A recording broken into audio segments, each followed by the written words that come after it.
why do I think Cardano's native token called ADA could go to the price of $10 during this bull run, hypothetically speaking? Even though that's not financial advice, my answer is the fact that people are often looking for the next best layer 1 blockchain. And I think it's only fair to assume that Cardano is going to be the next one, because we've seen this time and time again. Like, for instance, when it comes to just like the FOMO and attention, just generally speaking, people, first of all, of course, they like Bitcoin, right? And then they also like Ethereum.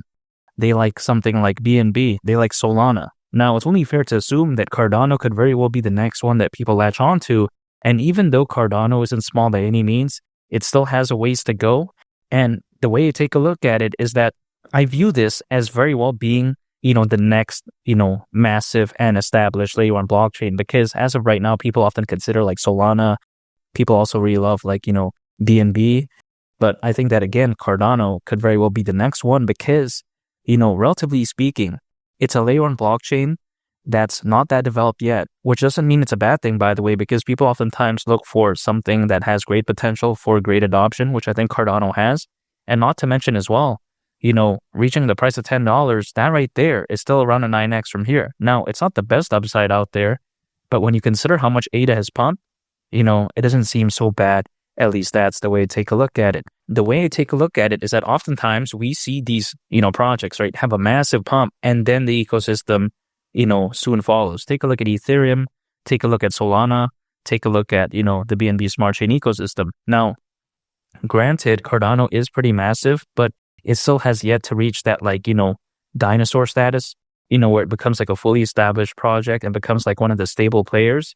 But I think it's just a matter of time, because this bull run, I think, could be so exciting. I mean, when you think about it, as of right now, if you take a look at the sheer amount of crypto owners, right, over 600 million, according to Crypto.com research, not to mention, you take a look at the sentiment for cryptocurrencies, I think this could be something very amazing. And I'm not saying that ADA is going to have this straight shot all the way to the price of $10. I think there's going to be multiple pullbacks, but that's not going to shake me out. I'm still going to be diamond handing because, first of all, I haven't sold any ADA whatsoever.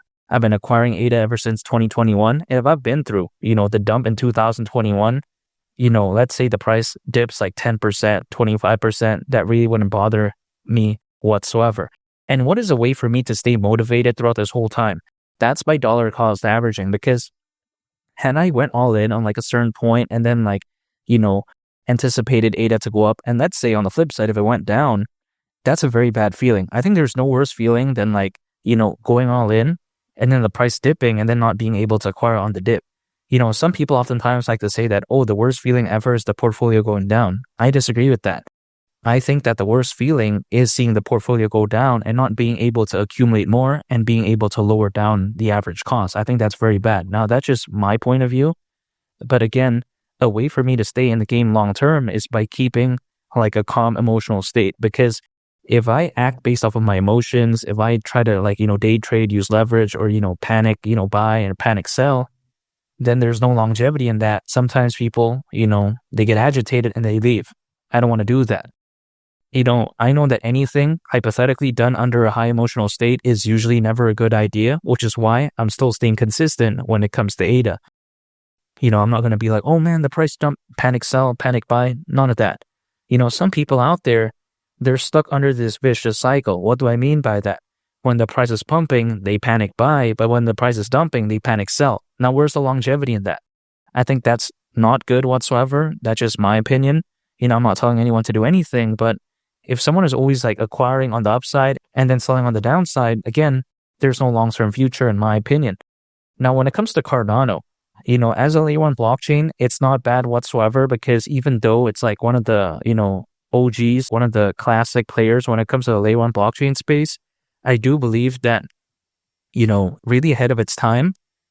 And even as of right now, it still doesn't feel outdated because, again, a layer 1 blockchain, in my opinion, should be fast, it should be scalable, it should be very secure, it should have very low gas fees, and Cardano has exactly that. At the time when Cardano launched, that really wasn't the standard. You take a look at Ethereum, sky-high gas fees, arguably not even scalable. People didn't care back then, and even as of right now, people don't really care as well. Yes, there are these Ethereum layer 2s that kind of fixes that type of stuff, but generally speaking, people don't really care, right?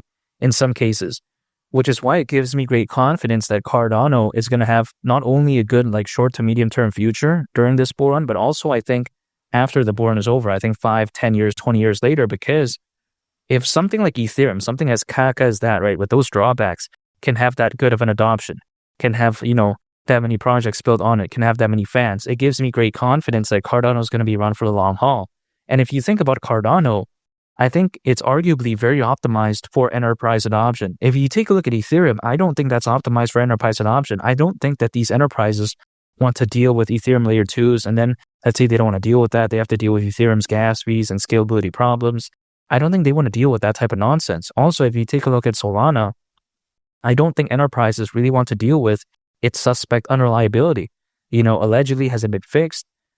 I think so, but then when it comes to Solana, at one point it did experience 8 different network outages in just a time span of a year. I'm not talking about like 8 in 5 years or like even 2 years. This is like in a year. That's completely embarrassing. That's nearly like once a month. I mean, that's complete caca. So if you take a look at Cardano, I think it's just much better when it comes to its future potential for enterprise adoption. Now, is this going to happen in the next 6 months to a year? No, but it's very crucial because if you take a look at what contributed to the growth of the internet, it's largely driven through enterprise adoption.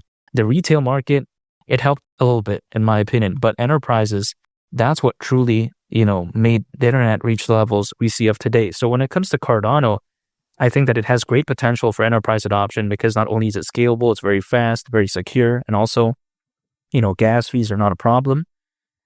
And again, I think this could very well be the next big layer 1 blockchain. And not only is it going to be big in the retail space, in my opinion, but also in the enterprise space, because not only do I think that these retail-oriented projects can really thrive on Cardano, but I think also enterprises could really benefit from using something like Cardano. People oftentimes like these, decentralized exchanges on Ethereum. They like, these meme coins. But I think Cardano could very well be the next big layer 1 blockchain because, again, in terms of like, let's say, making a project and having it actually function in an amazing way, I would much rather choose Cardano over Ethereum. As of right now, people are primarily choosing Ethereum for the hype and the fans, but I think it's about to change. It's not going to happen in the next 6 months to a year, but it doesn't really matter because, again, during a fully fledged bull run, people usually care about the anticipation of what something could be as opposed to what it already is. And with over, again, 600 million crypto owners, more than ever before in history, according to Crypto.com research, I think Cardano could hypothetically do so amazing. Its native token called ADA reaching the price of $10 and considering current circulating supply, having a market cap at that point of around $350 billion doesn't seem too ridiculous in my opinion.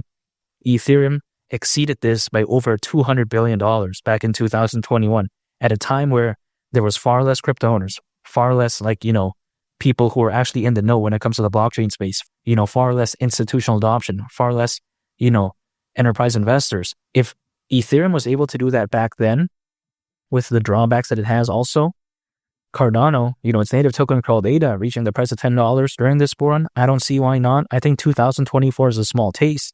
I think 2025 is the real McCoy, but it's just a waiting game, which is why I'm still acquiring ADA, holding and just waiting because, again, $10 wouldn't surprise me whatsoever during this bull run. And I don't think that $10 is unrealistic whatsoever, hypothetically speaking. And make sure to subscribe if you gain value from this video. I greatly appreciate it. It's been Lee the Captain, and I'll catch y'all on the next one. I'm out. Peace. Bye.